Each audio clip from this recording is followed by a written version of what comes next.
آیات کریمہ کے اندر اللہ رب العالمین نے ارشاد فرمایا وَمِنْهُمْ مَنْ يَقُولُ،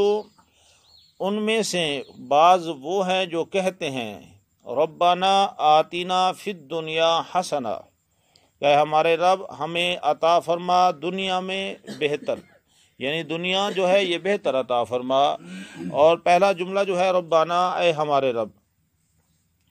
مفسرین کرام فرماتے ہیں کہ یہ اس بات کی دلیل ہے کہ جب بھی رب سے مانگا جائے، جب بھی رب کو پکارا جائے، جیسی ضرورت ہو ویسے ہی نام سے پکارا جائے۔ مثال کے طور پر کسی کو اگر رزق کی تنگی ہے، وہ رزق کی تنگی کی وجہ سے رب سے مانگ رہا ہے، تو رب کو یوں پکارے یا رزاق کو یا رزاق کو یا رزاق کو، اس کی اس صفت سے پکارے جو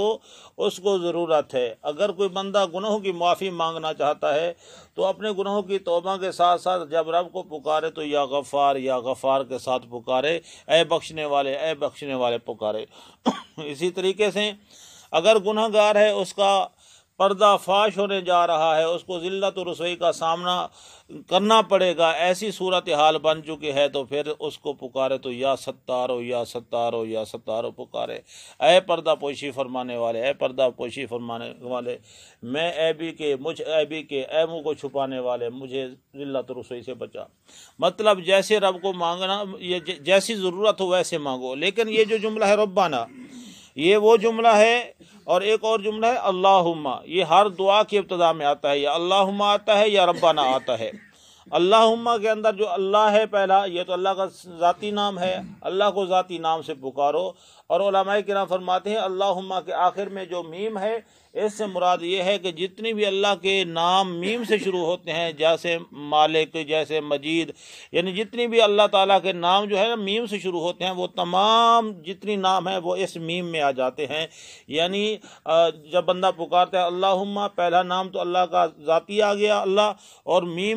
میم سے جتنی بھی نام شروع ہوتے ہیں وہ تمام کے تمام اس میں آ جاتے ہیں۔ اللہم سے مراد یہ ہوتا ہے وہ تمام ناموں سے بندہ رب کو پکار رہا ہوتا ہے۔ اور یہ ربنا جو ہے، اس کا معنی یہ ہے ہمارے پالنے والے، اے ہمارے پالنے والے۔ حضرات مکرم، اس کے اندر ایک لطیف سا ایک نکتہ ہے، بلکہ ایسا پیارا پہلو ہے جسے سن کر آپ حضرات کا مطمئن جو ہے تازہ ہو جائے گا۔ مفسرین کرام فرماتے ہیں جیسے ماں ہے نا، ماں، وہ جتنا بھی بچہ گندا ہو جائے نا، جتنا بھی گندا ہو جائے، لیکن جب وہ ماں کو پکارتا ہے نا، ماں پھر اس کو صاف بھی کرتی ہے، ماں اس کو سنوارتی بھی ہے، ماں پھر اس کو اپنے کلیجے سے بھی لگاتی ہے، کیونکہ وہ ماں ہے۔ ماں کو بھی رب تعالیٰ نے یعنی رب قرار دیا ہے قرآن پاک کے اندر، پالنے والا، ماں باپ کو پالنے والا قرار دیا ہے رب تعالیٰ نے۔ لیکن یہ تو مجازی ہے نا پالنے والے، یہ تو اسباب ہے نا پالنے کے۔ لیکن جب وہ ماں پکارتا ہے تو ماں یہ نہیں دیکھتی کہ یہ کتنا لتھڑا ہوا ہے گندگی سے، وہ نہیں دیکھتی کہ کتنا میلا کچیلا ہو چکا ہے، وہ یہ نہیں دیکھتی کہ اس کی شکل کیسی ہے، صورت کیسی ہے، کیسی حالت میں بیٹھا ہے۔ ماں جب پکارتا ہے، ماں کے کلیجے کو کھچ پڑتی ہے، وہ فوراً اس کو اٹھاتی بھی ہے، صاف بھی کرتی ہے، اس کو نہلاتی دھلاتی بھی ہے، اور اس کو سینے سے بھی لگا دیتی ہے۔ تو یہاں پہ جب بندہ کہتا ہے نا ربنا، اے ہمارے پالنے والے، اے ہمارے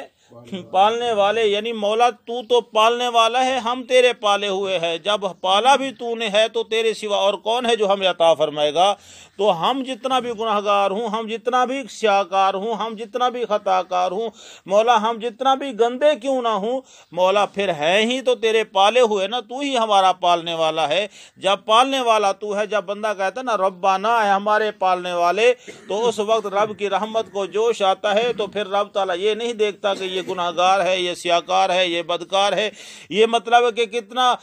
گندا ہے، وہ یہ نہیں دیکھتا۔ رب پھر اپنے پالنے والی صفت کو دیکھتے ہوئے رب تعالیٰ گناہوں سے بھی صاف فرما دیتا ہے، رب تعالیٰ مقام و مرتبے بھی عطا فرما دیتا ہے۔ یعنی اس ربنا میں یہ مطلب صفت ہے کہ جب بندہ کہتا ہے نا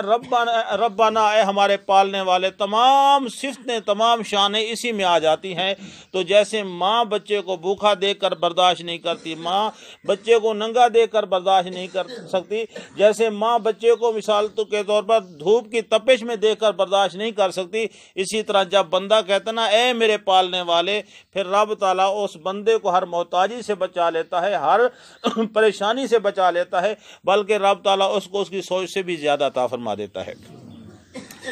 لیکن سمجھدار انسان وہ ہے جو کہے اے ہمارے رب ہماری دنیا بھی بہتر فرما اور ہماری آخرت بھی بہتر فرما۔ جس کی دنیا بہتر ہو گئی، ایک جملہ ہے، اے اللہ ہمیں دنیا بہتر عطا فرما۔ اس بہتری کے اندر تمام چیزیں آ جاتی ہیں، رزق حلال بھی اس میں آ جاتا ہے، فرما بردار اولاد بھی اس میں آ جاتی ہے، مطلب کہ وسعت رزق بھی اس میں آ جاتی ہے، اور دنیا کی عزت بھی اس میں آ جاتی ہے۔ جتنی بھی دنیا کی طلب ہے نا، انسان چاہتا ہے یہ شان ہو، یہ شوکت ہو، یہ مقام ہو، یہ مرتبہ ہو، یعنی جتنی بھی چیزیں دنیا کے اندر اچھی طلب کرتا ہے وہ تمام اسی حسنہ میں آ جاتی ہیں۔ بندہ طلب کرتا ہے اللہ ہمیں ہماری دنیا کو بہتر فرما۔ یہ یاد رکھ لیجئے جس کی دنیا اچھی ہے اس کی آخرت بھی اچھی ہو جاتی ہے، لیکن رب تعالیٰ کو یہ پسند ہے کہ میرا بندہ صرف دل میں خیال نہ کرے، نہ بلکہ رب تعالیٰ کی منشا یہ ہے کہ میرا بندہ اپنی زبان سے اپنے ہاتھ پھیلا کر مجھ سے طلب کرے اے ہمارے رب ہمیں عطا فرما۔ یعنی بندہ جب ہاتھ پھیلا کر رب سے مانگتا ہے تو پھر کیا ہوتا ہے، رب تعالیٰ مطلب کہ جب دیکھتا ہے میرا بندہ مانگ رہا ہے تو یہ بندہ اپنا حق عبدیت جو ہے وہ ادا کر رہا ہے، تو جیسے یہ مانگتا ہے حق عبدیت ادا کرتا ہے، بندہ ہونے کا عاجز اور